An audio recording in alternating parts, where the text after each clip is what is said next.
And I still wake up every single day with the same dream. The mission of my company is to help the billions of people who don't have economic identity get it through innovations in value, identity, and governance. That's our mission. And we don't stop till we get it done. And Cardano is the dominant platform for that because it's a financial operating system. So it's a very different thing from a highly principled code as law platform. They're different things. So there are services and values we can provide them, and there's potentially some things they can provide Cardano. So if we somehow get a treasury system in and stick around long term, we'll innovate there. And it will hurt Ethereum probably more than it hurts any other ecosystem.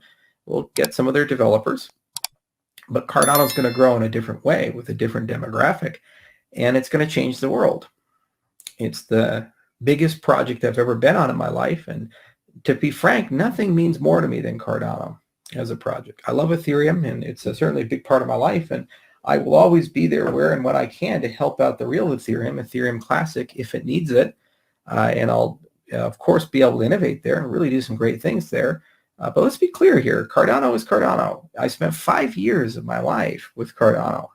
Every day waking up, actually more than 5 years, every day waking up, pushing and pushing and pushing and building teams and doing science and thinking carefully about how do we get things done. And all these people tried to kill it along the way. Relentless criticism, relentless attacks, threats of this, threats of that, division, strife, Michael Parsons, this and that, this and that, this and that. And we survived all that. You don't walk away from that.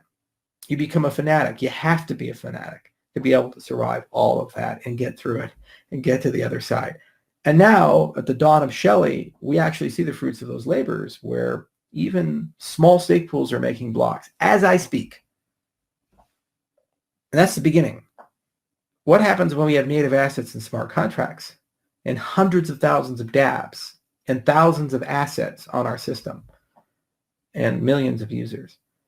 Do we walk away? No, because we say, how do we get this to 1 billion? How do we get this to 2 billion, to 3 billion? How do we change the entire world financial system to be this? Because this is right. It's moral and it's pure. That's the trajectory that I'm on. And we work on other things. I do work in agriculture with, things like that. Aquaculture and controlled environment agriculture. I'm very happy to explore that and spawn my own fish and grow all kinds of cool things in greenhouses. I'm building a game development studio for Legends of Valor.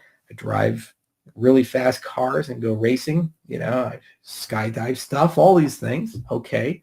Wingsuits. These are hobbies and they're fun, and some are side businesses and they're fun side businesses, and within those domains you can innovate and do really cool things. But your primary career, if you're going to live a good life, it has to be a life of meaning, like what Viktor Frankl said in his book Man's Search for Meaning, the whole field of logotherapy.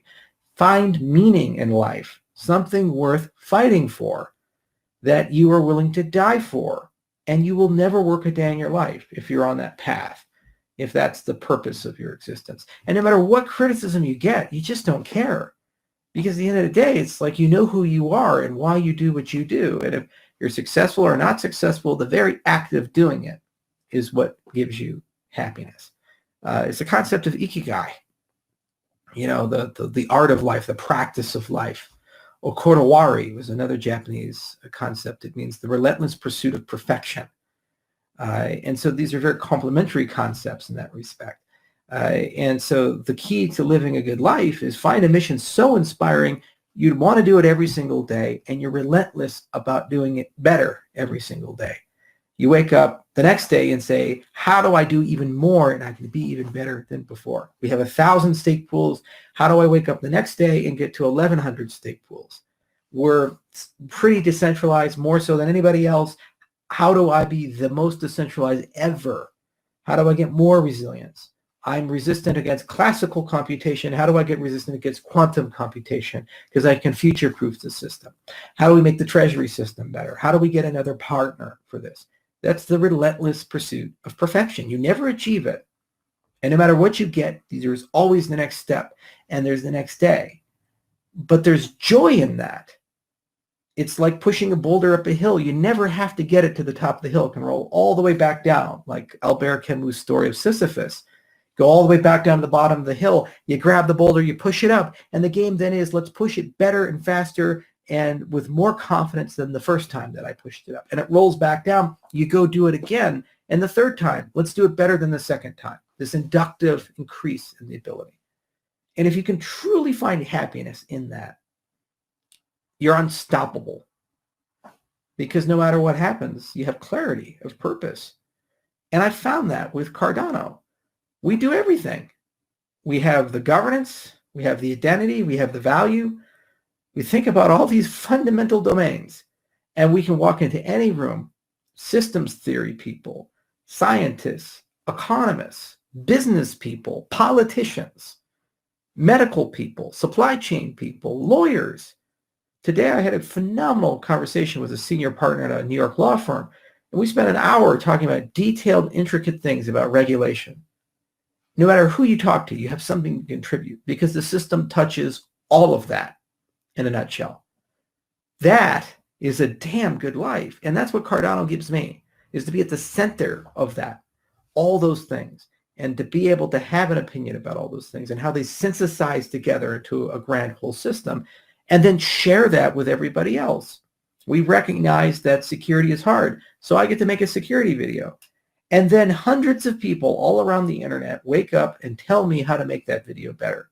And I read their comments and they say, maybe we should switch from YubiKey to NitroKey. Maybe we should use Bitwarden over LastPass or this or that. And those are opinions. And I look at them, I think about them, and I say, some are good, some are bad. And you know what? The next video, it's better than the last one. It took me 5 tries to make the video that I released. The 6th one will be far better than any of the 5 that I made. And I'll wake up one day, it'll be the 12th one, which will be far better than the 11th. And the act of doing that is what is the meaning of life for me. So the summary is Cardano is the life's work. It will never be done, and I'll probably never stop working on it. I'm always going to be doing that. It's always there.